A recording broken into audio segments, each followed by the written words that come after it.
Kita punya income tu adalah unlimited. Sebab saya sendiri pun saya start daripada part time. 6 bulan terakhir kerja kat Singapura tu saya dah start untuk kerja part time dekat sini.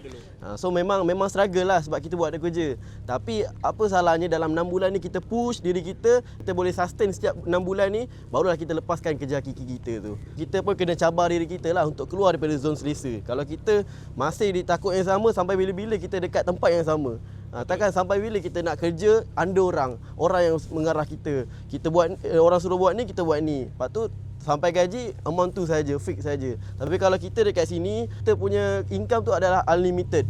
Depends kepada korang punya usaha macam mana. Semakin banyak korang punya usaha, semakin banyaklah korang punya income.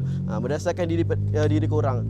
Tapi kalau korang nak ubah masa depan korang, sekaranglah take action daripada sekarang. Sampai bila kita nak, maksudnya dapatkan gaji sekian-sekian, mestilah kita nak dapatkan lebih. Mesti korang ada target nak beli kereta mewah, nak beli rumah, mesti korang perlukan income yang lebih. So macam mana nak dapat?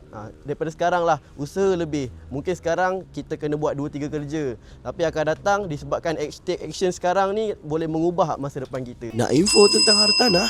Boleh pilih Emri Kamal, pakar hartanah anda.